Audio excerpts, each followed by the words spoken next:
What's up, Internet? We are here with my Satiator. If you don't know what that is, join the club. Basically, it's a Sega Saturn flash card upgrade kit type thing.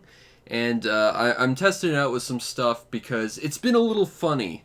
And I'm trying to nail down the problems and stuff. So if stuff doesn't look right or stuff like freezes and stuff, I've actually been dealing with that like all afternoon. So I'm not sure if it's a contact problem with the actual like hardware or what. I tried messing with some files because I think some files were interfering with some other stuff. So hopefully I've got this nailed down. Hopefully. The second thing to note, if anything looks like it's cropped weird, like right now I can see that there's like these weird borders around like the actual menu of the Satiator. Yeah, that's because apparently zero Sega Saturn games have like any sort of standardized aspect ratio. Like, I played around a little bit ahead of time just to like see what the proper cropping for this would look like, and nothing was a standard. Everything like just had weird borders on like the left and the right and stuff. So basically, I just took the size of the Sega Saturn splash screen where the Saturn logo pops up on screen and like explodes, and that's just sort of the aspect ratio and resolution we're working with. So if things look weirdly cropped, that's not really much I can do about that. Actually, I noticed that a lot with recording my collection videos is like you can't set one game's cropping as a standard for everything or it'll just look a little weird. Anyway, we're testing out the Satiator to see if it works. I've got a big library of games on here, most of which I own, some of which I don't, but again, this is for archival work and also testing, so let's pick something. What do I want to play? Oh, you know what?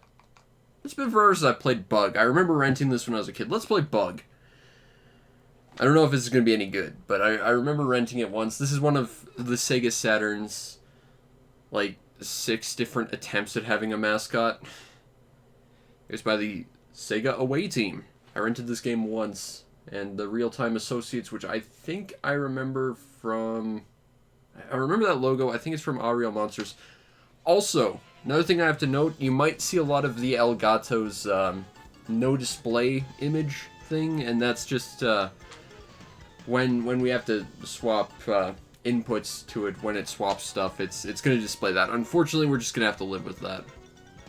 But again, this is just testing out equipment and stuff. I have no intention of using any of this footage for like a review or anything. I would edit the crap around that stuff, for one thing.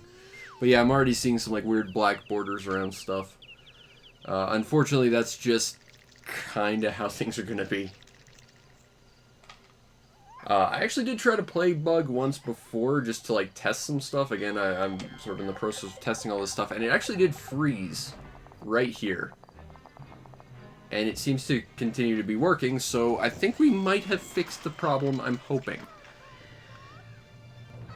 But the other problem I was running into was swapping between games. Like, there's a reset function that I think is actually built into the Sega Saturn, where if you press, like, all the buttons plus start on your controller on the title screen, it'll, like, reset the console, sort of. And that was kind of hit or miss for me. Like, I think ostensibly with all this stuff installed, I should be able to go back to the Satiator menu and pick our next game. But sometimes it freezes, sometimes it goes to the action replay expansion card I've got in here, sometimes it doesn't know what to do. So I think that's part of the problem, was just extra files. But this is Bug. It's one of the Sega Saturn's attempts at having a mascot, along with Clockwork Knight, which I think was infinitely better. I don't remember this game very well. I played it once, and I think I got to the end of the first world, which I think was like 3 levels. I remember playing a bonus stage. Otherwise, I don't remember much about this game. I remember thinking it was not great back in the day. I kind of vaguely remember the character feeling like he was trying to aspire to be Bubsy, like he just had voice dialogue and was just annoying as hell. So yeah, I picked a really good starting game is the point I'm trying to make here. It's like, even past me, when I was a kid, thought this game was not great, but if I recall, there's a bit of a technical flex up ahead, right about here, where you flip onto the wall. He can't jump because I don't think the game would understand how gravity would work in that situation. But yeah, it's pretty much a 2D platformer, really, but it likes to think it's a 3D platformer.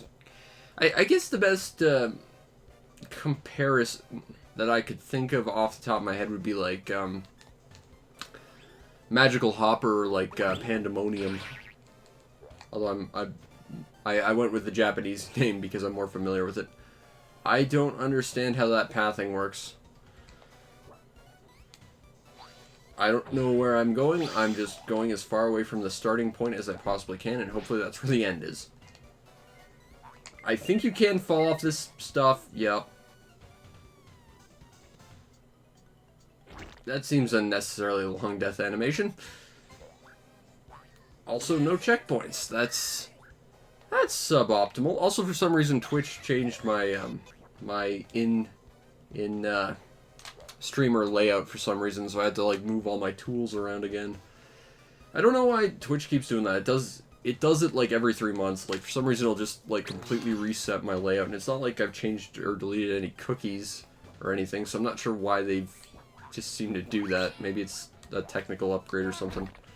Either way, I just find it obnoxious. But bug.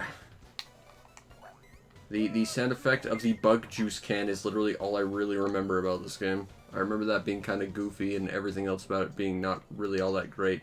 And yet, for some reason, I kind of have a fondness for this game, even though I wouldn't say it's good at all, really, based on what I remember. You know, for some reason, it's just, you know, it was one of the Saturn's attempts at a mascot, and yeah, it was probably the worst of them, but... you know, it still felt like it had a little bit of heart. Okay, I know I can fall off this stuff, so we're going to be real careful. Checkpoint! That's a really, really not great sprite, but okay. Also, I'm testing out my upscaler stuff. And hopefully I should be back to streaming starting this week. Although tomorrow, since we already have an episode of Opuna, I don't have anything else attached to for my YouTube channel.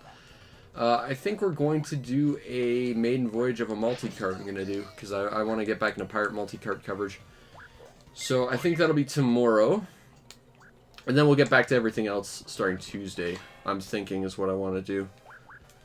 So we're going to get back into proper streaming right now. But this is a good place to start. Plus it means I get to play my Sega Saturn, which I love my Saturn. Okay, I think we beat a level. Hooray! We played a little bit of Bug.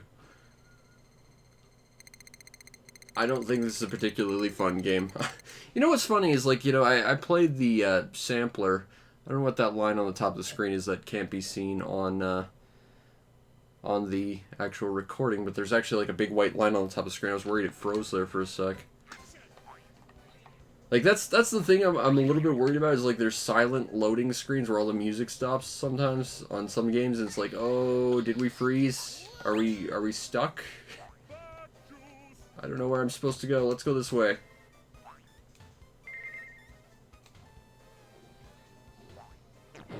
I have my TV on like the lowest possible audio setting, but I can still hear like the annoying voice lines of Bug. I definitely don't remember much about this game being great, and it's proving itself to be that way, and yet I'm weirdly nostalgic for it all the same. Which is weird, you know. Clockwork Knight, that's a game I'm kind of nostalgic for, and I have the whole series of Clockwork Knight, and that's actually a pretty good game. A bit of a weird difficulty curve in the fact that, you know, it's really easy until like the last level in both games, but, you know, I would say Clockwork Knight was an infinitely better Sega attempt at a mascot for the Saturn. Whoa! Whoa! Alright, let's reset and try a different game. Hopefully this will let us do it. So this should send us back to the title screen, unless we freeze. Let's give it a few seconds.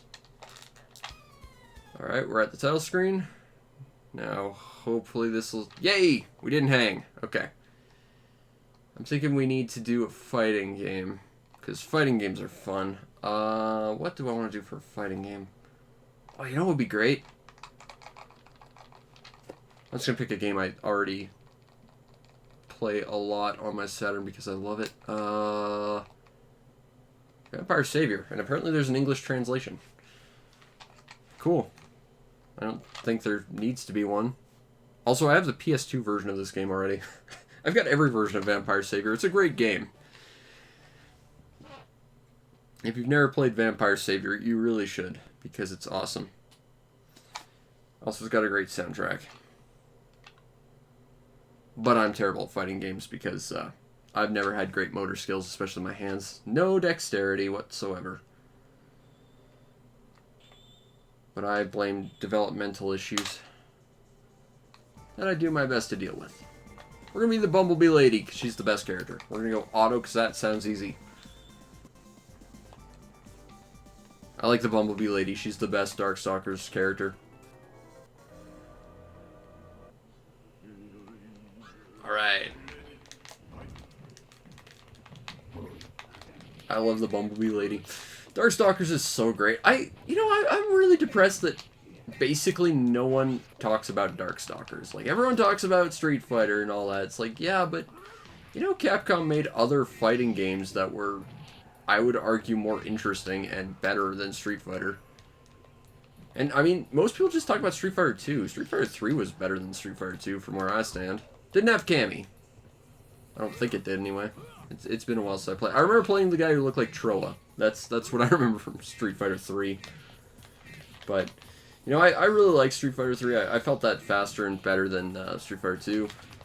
And I love Darkstalkers just because it's got crazy characters and it's just fun and dumb and goofy.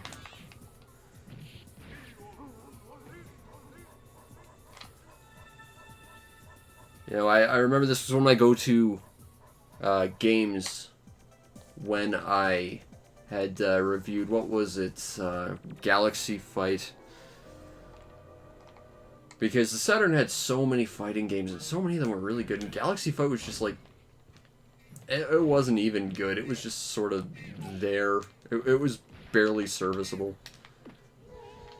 I think it had like one good stage and one character people remember, and that's about it, and it's like, well, you know what, I'm going to review this game by showing off pretty much every fighting game I own besides it, because they're just all better. I remember Vampire Savior was one of the ones I did. Also, Virtual On was one. I think I did Samurai Showdown 4 as well. That was a great one. That was one of my favorite fighting games, too. I love Samurai Showdown. That was the first fighting game that really taught me the whole chess analogy a lot of people like to give me with fighting games. And I think the reason is, with Samurai Showdown, it was a slower paced fighting game, so it kind of came down to reading your enemy sprites and like trying to figure out exactly what the thing you need to do to get around their thing and counter it was all about. It was just, I think for me to understand the mentality of, you know, fighting games, it just required me to find one that played a little bit slower. At least that's what I think, anyway. That said, I'm still abysmal at fighting games. But they're fun. But that said, you know, with my, you know, dexterity issues, I tend to prefer games that have a more simplified control scheme, at least in terms of fighting games. I've said this before, but Blaze Blue did it really, really well, where there was a mode you could turn on where if you held down your buttons, you'd use special abilities and combos and stuff, and I loved that for that. It just felt so much more approachable, I guess. I'm all for more accessibility and stuff, especially if you have an issue with stuff.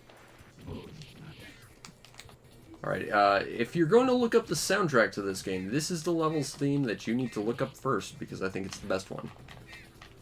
It's not my favorite stage, mind you. There's some great stages here. I think this stage is kind of bland, but the soundtrack to it's pretty good. But it's just, you know, it's a forest, whatever. I have no idea how I went through almost perfectly on that round. It's the power of the Bumblebee Lady. Oh, man. This is fun.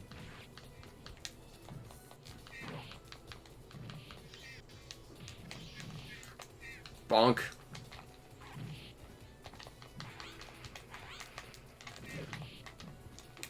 Eat some bees. This character's genuinely terrifying when you think about it, because, like, angry bees are just scary in general. And this lady is not only a giant angry bee, but she freaking weaponizes them. That's kind of horrifying when you really think about it.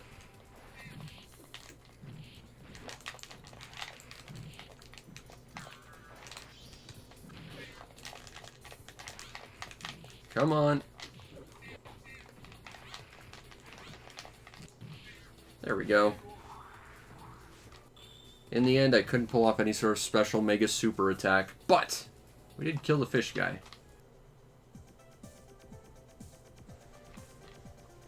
Alright, I think we'll do one more, and we'll play something else. What else should we play? Oh, I don't want to be fun. Alright. I'm just playing games I already own. I've got a giant library of things to research here, but I'm sticking with the stuff that I actually have on disc. That I'm basically just, you know, skipping my disk drive.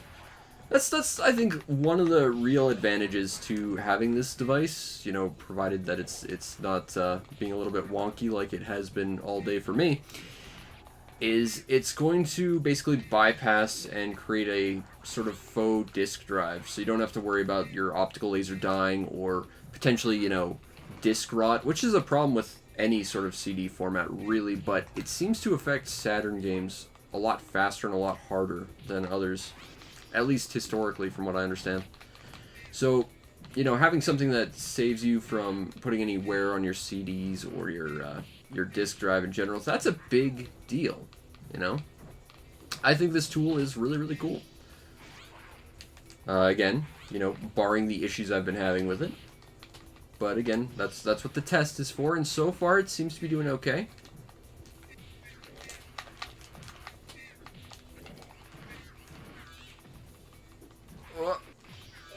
Eat some bees.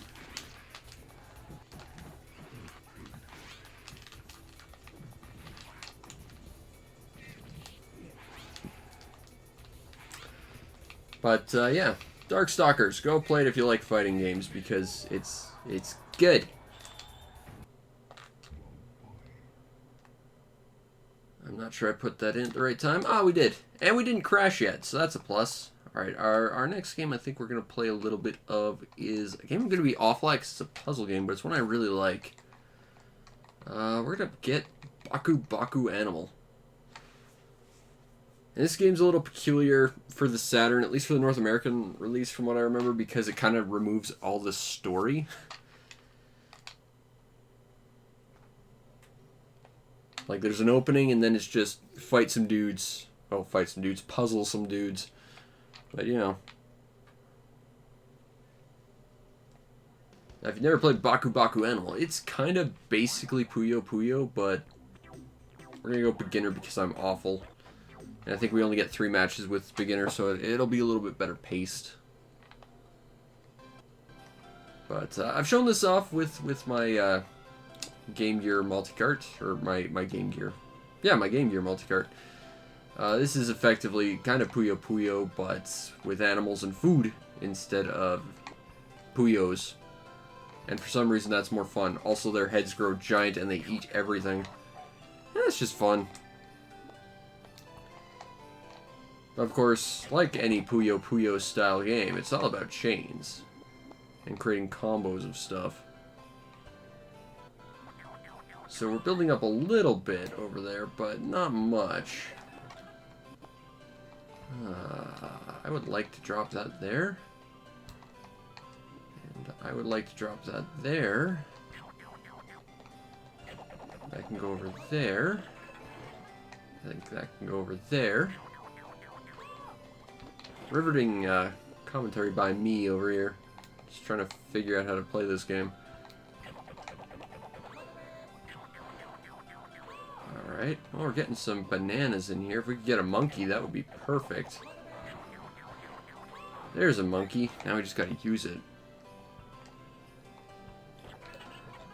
Monkey power, go! And now we need a rabbit. So we can get rid of that. And then those things will drop onto... Yeah, this will work. Okay, I got a plan.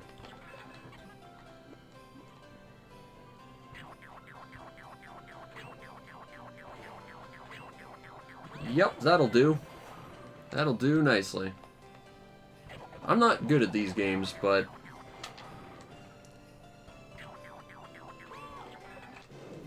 And then a big creepy lion appears and eats them. This is basically Puyo Puyo if you took away, like, the hyper aggressiveness of the enemies. So it's actually kind of playable.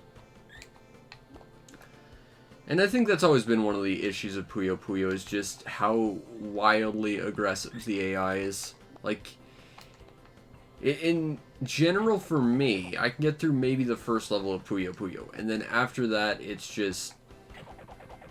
I can't do it. Like, the enemy just kind of stomps me into the dirt really, really quick. So, you know, having a slightly slower pace, slightly less aggressive, more player, not hostile version of Puyo Puyo is kind of a big plus. And I think we're going to have to use this. So let's do this. That'll do. There's a few more things to drop on there. Alright. Again, riveting commentary by me, but it's really hard to commentate and think about the moves you have to make in puzzle games.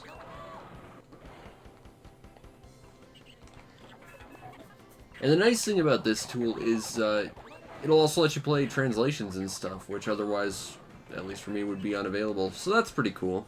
I'll get rid of those. How do I want to... That's a problem. That works out well for me, though. I don't want to move the monkey there. Put that there. Drop that there. Yeah! That's exactly what I wanted. Nice. And now we're speeding up a little bit. There's a bunny. Well, there's one. Granted, I could have used that bunny a little earlier. That'll do something, though. Not much of something, but it'll do something. Alright, I'd like to at least be able to beat this level.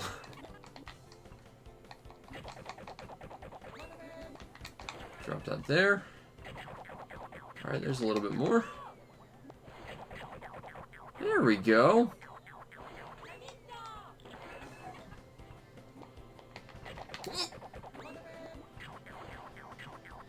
Okay, that wasn't exactly what I planned, but I'll take it. Hooray! Puzzle games. Got one more level. We're gonna get stomped. This is basically the end of beginner mode.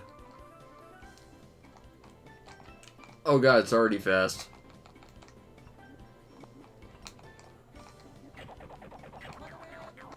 I feel like I should use that Puyo Puyo strategy of just creating like 2 towers of random crap on the side and just seeing what happens after that.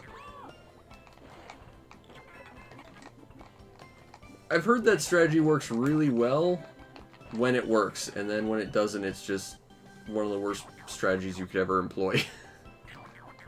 But I think one of the actual Puyo Puyo characters in the original Super Nintendo Puyo anyway used that very strategy. Whoop. Yep, drop some more stuff on me. For you see, all you're doing is giving me more ammo. Unfortunately, I don't have time to think of... Oh, I don't want to get rid of those bananas. Oh, I wanted to keep those. Those dogs' faces ate each other.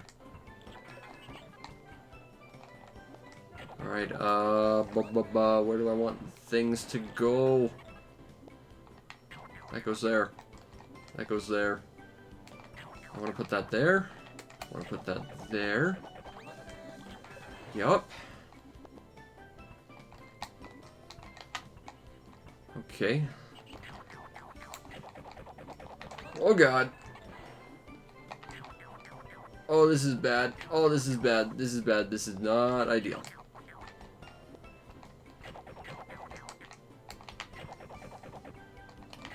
Oh. Holy crap. I don't know how I managed to, you know, not die instantly at that point. But, that's Baku Baku Animal. I'm not good at it, but I enjoy it quite a lot. Let's see, what's another great Saturn game I've got we could play? Oh, I know. Let's play good old Panzer Dragoon. I've got a full playthrough of this on my channel, but you can never have enough original Panzer Dragoon. I wish I had my save data. We'd have all the options and stuff available, but either way, I'm gonna play some Panzer Dragoon because why not?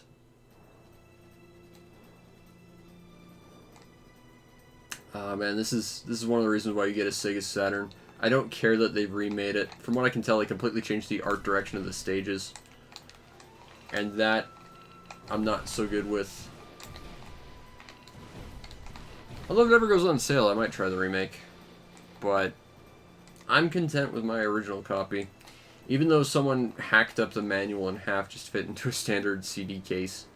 Which I'm less than thrilled about.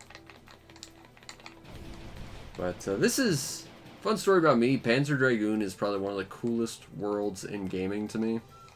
Like, I just love how all the creatures are like half technological, half organic.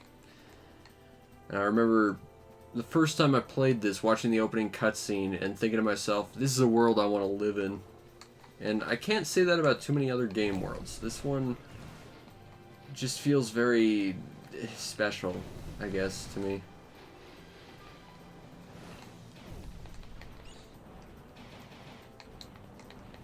Oh, it's very pretty, though. I love this. Although, again, I think the remake put this stage, like, in a canyon. Which I think takes away from sort of the artistry of the stage. Like, I like how you're sort of on the open ocean and there's, like, a whole world in front of you of, like, just adventure and possibilities. There's a lot of, like, romance to just the lack of real draw distance to create an environment around you. Like, I'm sure that was just a technical limitation more than anything, that they didn't create more of an actual environment around you other than just open water, but at the same time, you know, I think it's kind of beautiful what they've made, and I wouldn't want really to see them change that, and I think they did do that, so that's one of the reasons why I'm not so thrilled that they made a remake. It's like, yeah, I guess it's nice that more people can play it, but I don't know. At some point, you're taken away from what Panzer Dragoon was by reinterpreting stuff.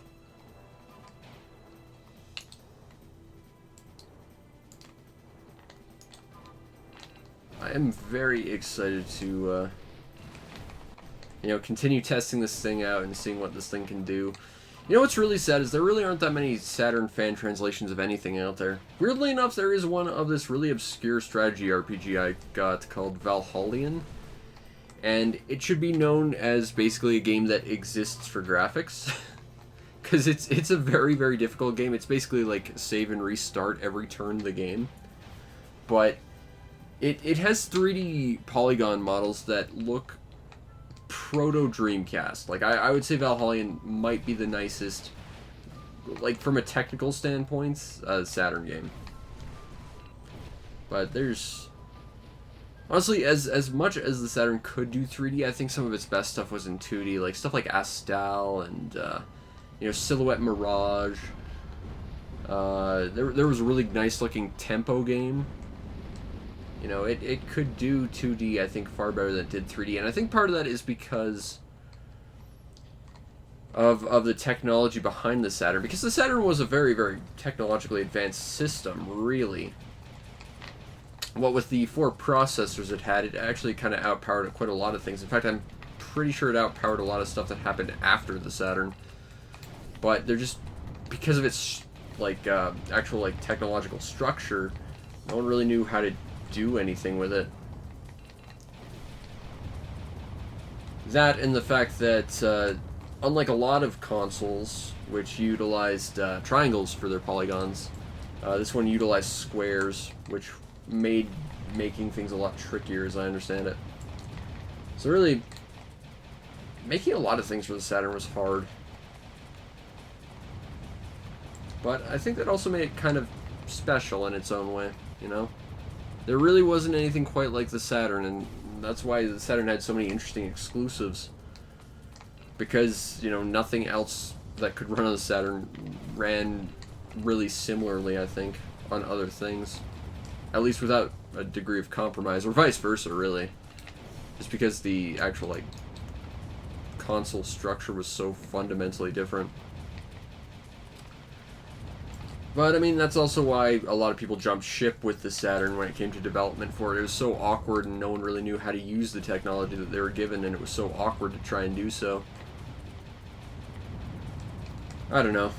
I love the Saturn. There's a reason why I say it's my favorite console, and part of that's just because I've got a lot of memories with this thing, even though I only had, like, 3 games for it. You know, I think that the Saturn really is my favorite console. It's just very unique and different and special. And I think more people should know about how special the Saturn is. That's why, as much as I don't really care for emulation in general, I find it quite sad that Saturn emulation doesn't really exist. At least last I checked, Saturn emulation was still really kind of not usable and super jank. It's kind of a shame, because I think, you know, getting more people to play stuff, and again, I'm an archivist by nature, so, you know, having an archive and letting people play anything, I think that's important. And I think, you know, with Sony threatening to close its store a couple months back like they did, I think that's kind of a sign that archival, more than ever, is important, and especially considering that, you know, a lot of people don't seem to care about their own stuff anymore. Like, you know, I don't see Sony trying to recreate ways to play their PS3 stuff on anything else, and, you know, I don't see a lot of people finding ways to make Saturn stuff available anymore. I mean, again, they are remaking, or they have remade Panzer Dragoon, but, you know, it's not quite the same, you know? I mean, there's some stuff that they fundamentally can't really do, like, you know, staying within Panzer Dragoon Saga, one of the most sought-after games on the Saturn, and possibly period. You know, they lost the source code to it very early on, as I understand it, and it was a very low-print game, so, you know, they can't really remake it, not without basically completely redoing everything from scratch, which then you have to argue whether or not that's, you know, true to the original artistic vision and how true it is to the original game and stuff. And, you know, because of that, I think a tool like this is really important for archival, but still, I think that there should be a lot easier way for just a standard person to go out and play Saturn games and just know what the Sega Saturn was about. But at the same time, you know, I'm glad that my channel does Sega Saturn stuff, and I can share my love of the Saturn with people. I need to do more Sega Saturn stuff, actually, but, you know, I'm actually doing a Sega Saturn review right now. So, look forward to that. I'm doing Bulk Slash, which is a must-have title. It's a really good mech-y title, and I love mechs, as I'm sure you well know. But, yeah. You know, the thing seems to be holding up. I'm not running into any bugs like I was running into earlier today or yesterday. I think, I don't want to say we've you know, eliminated the problem, but we seem to have lessened the likelihood of something going wrong, or we've gotten really wildly lucky in this past half hour. I'm okay with either, really, as long as I can keep up that lucky streak. Although, to be fair, I've never been lucky in my life, so, you know. Who knows? Who knows? But, you know, Panzer Dragoon. This game is beautiful. And, you know, I love Panzer Dragoon. This is a very special series to me. Still gotta get Saga, but, you know, that's gonna be, like, something I get as a 50th wedding anniversary present or something just before I die. It's that sort of rare and expensive. I certainly don't think I'll ever be able to afford it on my own. But, you know, for archival's sake, I could put it on here and try it, see what it's like. And I might do that. You know, I think that would be, in its own sense, a dream come true for me, because that's a game I've always wanted to check out. Because, again, of how special Panzer Dragoon, the series in general, to me is.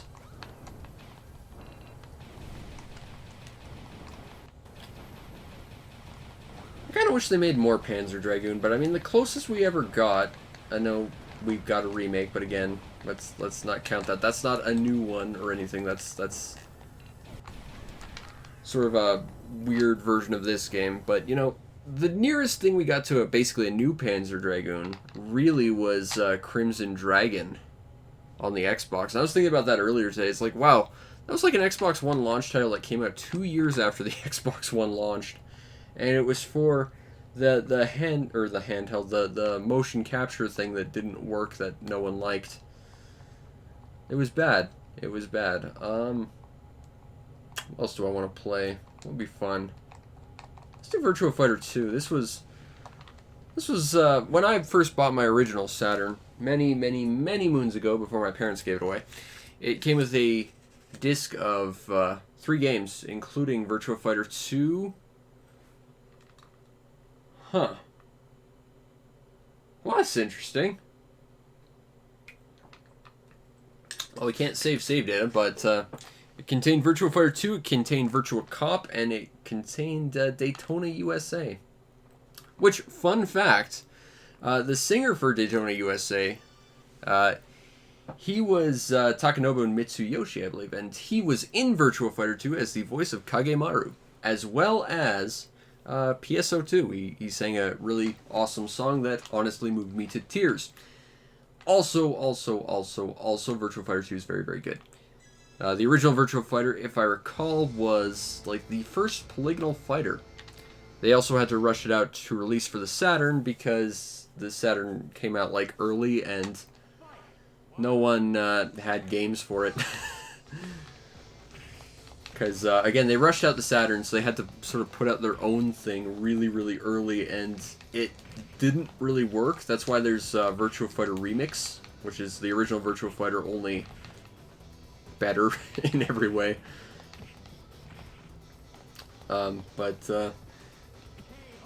Here's your homework for today. Aside from looking up more Saturn stuff and watching all the videos on my channel ever, go watch the Virtua Fighter anime.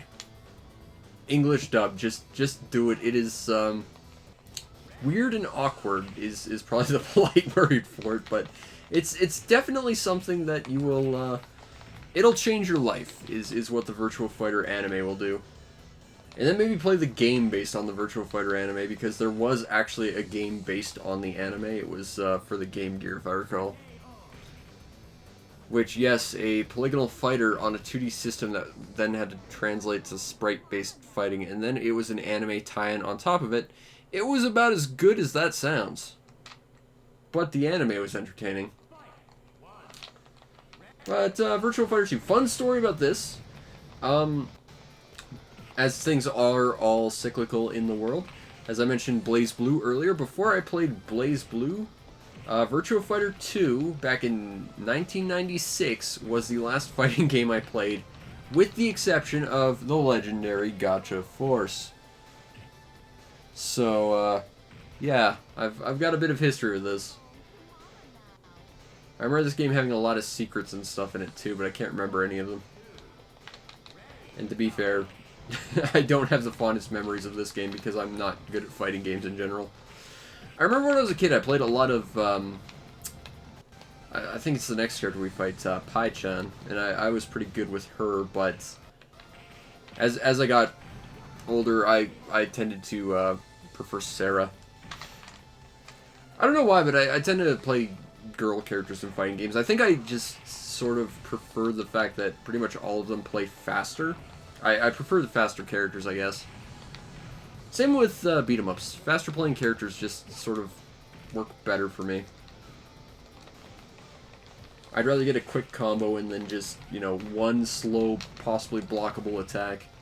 And that's about as far as we're getting in this game, I think, because I'm inept. I don't think we're going to continue, Sarah. Sorry. You know, we could have played Fighters Mega Mix. I regret not picking that instead. Alright, maybe we'll do one more. What else do we have that I want to... Oh, I know what we'll play. This was my first import for the Sega Saturn. Although I think this is the English version that I've got on here. Where is it? It should be around here. I think it should be anyway. Unless I've lost it, in which case... Saturn Bomberman. We're going to play some Saturn Bomberman. Because why the hell not? Fortunately, we haven't gotten stuck or frozen yet. Although this is a little concerning. We just lost this page and then came back to it. Are we going to cycle to another Sega logo? Are we going to freeze? No, we're not. Huh, it's weird they displayed the Sega logo twice like it did. That was a little concerning. Again, this whole thing's been a little bit weird. So this is one of the best Bomberman games ever. Now, I prefer the Bomberman adventure games, as I'm sure you all well know.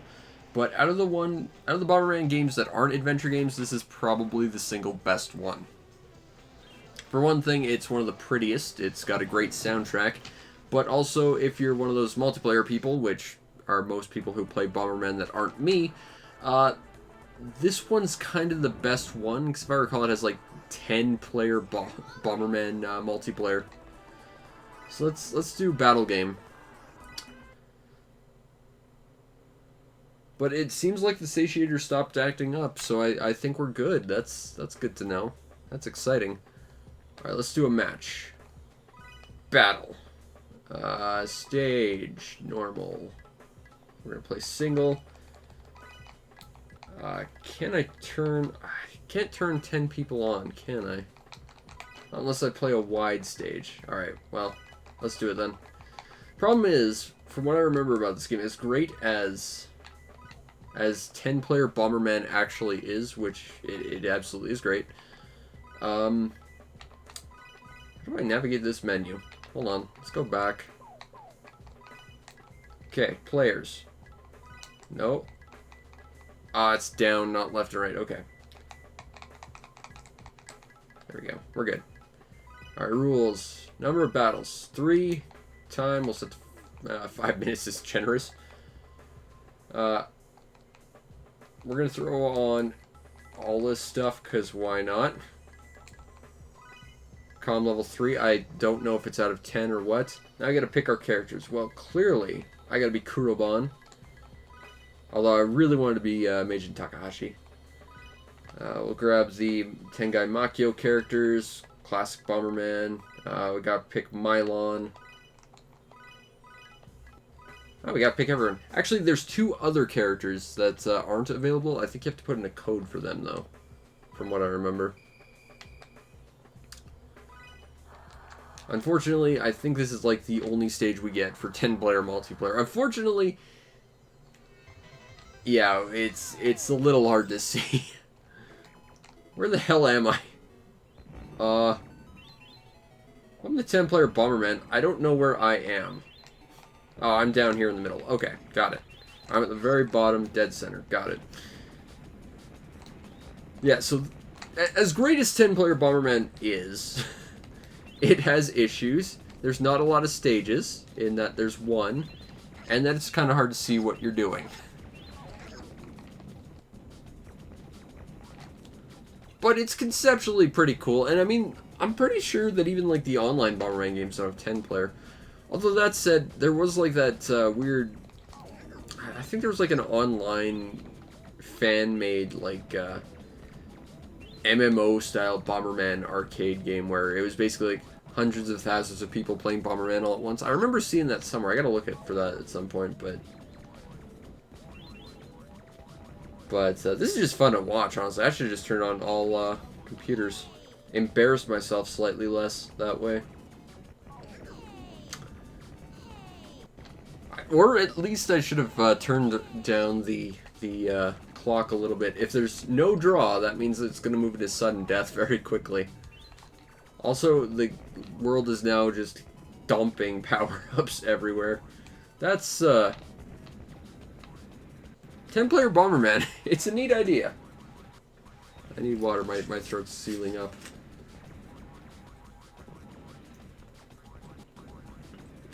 But this game is very cool. And if you like Bomberman for multiplayer, this has a unique experience that isn't really available anywhere else, at least in an official capacity. Because I'm pretty sure even like the online Bomberman games, like Bomberman Live and that, I think that went to 8 players online.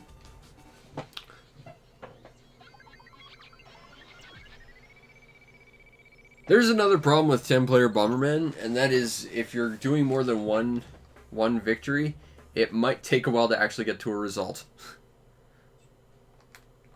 Okay, I'm top middle this time. I don't know why it decided to swap inputs there for a sec. Again, testing a lot of equipment all at once, but at least the Satiator seems to finally be working as intended. And that means I'm going to be playing a lot more Sega Saturn. I mean, I already play a lot of Sega Saturn. It's my favorite console, but you know. I'm going to be able to play translations and other fun stuff. Plus, I've got an archive for research now, which is pretty exciting.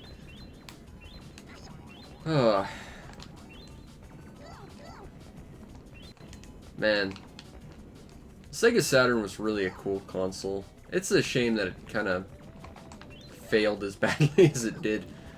Although, to be fair, it wasn't very good to developers. It wasn't very good to consumers, given that, Sega had been treating consumers kind of rough ever since the Mega Drive's numerous upgrades that they never really supported. And then, of course, the Saturn had like a ridiculous price tag. I think this thing was at launch like $600, which is US, which means Canadian. It was probably like close to $800. And to be fair, I love the Saturn, but that's pretty bad. And of course, that's not adjusting for inflation or anything. Although I'm not sure adjusting for inflation is even really a thing people should do when it comes to game prices from back in the day, because I think that's not necessarily a great mentality to have, because the value of a dollar has changed, the value of games has changed, sort of, but not really, but they have. But people argue they haven't. I don't think that's necessarily the greatest argument, and I'm not exactly articulating my point at all, really. Have I mentioned I spent most of my life as a mute? Talking is kind of hard sometimes. Especially when you're playing Bomberman. I'm just gonna hide in the center. Joke's on all you fools. I'm now the least killable person in this place. I'm just gonna sit here. I kind of appreciate that if you just sort of stop, your character will eventually jog in place. That's kind of neat. There is no draw. It will kill you or it will kill me, and I'm in the center, so statistically that ain't happening.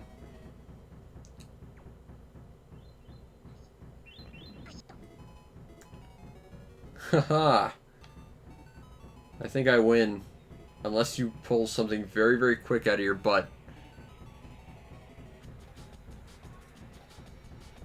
Oh, that was a little close, but I won. It was a battle of endurance. But I did it. Now I just gotta win 2 more times. Oh god.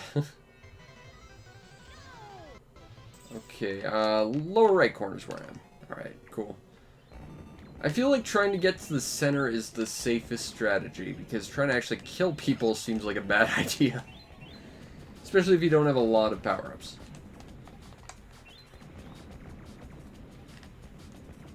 Plop this there. Alright. Alright, alright, alright, alright, alright. Drop that there. Go here. Alright, got one. I mean, I could try and play safe, or I could actually, you know, play fun. Problem is, I'm not sure... Uh-oh. If I just gotten the square to the right, I would have gotten it. Oh, well. Oh, a 10-player Bomberman. It's kind of an insane thing to do. But it's kind of lovely that it's a thing that exists.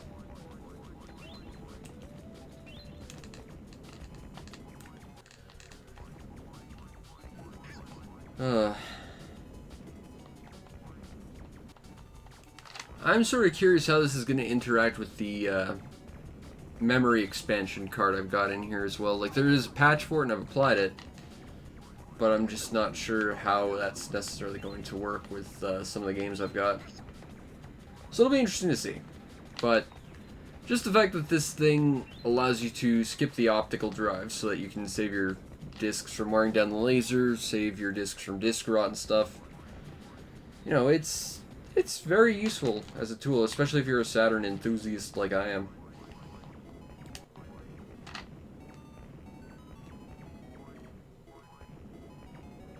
Who's gonna win? Is it going to be Meijin Takahashi, or is it going to be Bonk? Well, it's the Meijin himself. Nice. Alright, I think I'm going to go one more time, and then we'll call it. So this one's for all the marbles, unless there's a tie, in which case we all win. I am bottom left. Okay.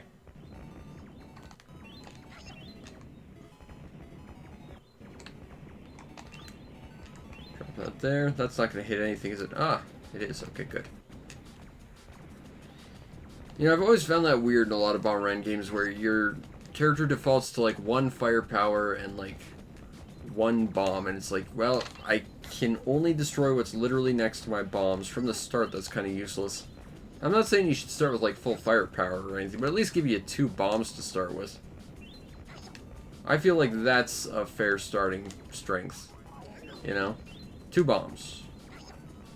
Because then at least you're not waiting a stupid amount of time for, you know, even the most basic of anything. Okay. Random monk guy and Mylons seem to have super bombs now. That's very terrifying. Whoa! Okay. I genuinely don't know how strong some people's bombs are, and that scares me. I believe the blue-haired guy's Kabuki, which is one of the Tengai Makio characters. I think he was in the fighting game? There was a fighting game, wasn't there? I'm pretty sure there was. You know, I've never played the second Mylon game, Doremi Fantasy, which is a shame. I've heard it's really, really good. I always wanted to, though. You know, ever since it was put on the Wii Virtual Console. I never had the chance. Kind of feel bad about that, honestly. That's one I'd like to have played. Sort of like Euphoria, it just never made it out here, so to be able to play it digitally like that, that's a big deal.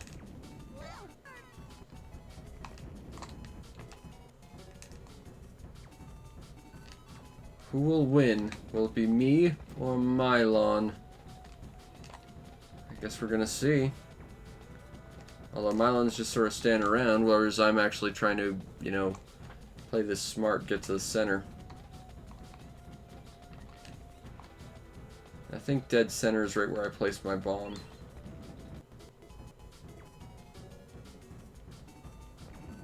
Yeah, I think I'm dead center right now, so I should be okay as long as Mylon doesn't decide to play some shenanigans. Come and get me. Which really seems to be the only choice he has right now. And as he gets closer, he's going to get boxed in. It's going to force him to do that. Ow. Well played, Mylon. To be fair, I think that was my own bomb that got me that time. And because it's a tie, it looks like we all win this day. But anyway, yeah, it seems to be the Satiator seems to be working. I haven't gotten any freezes or anything.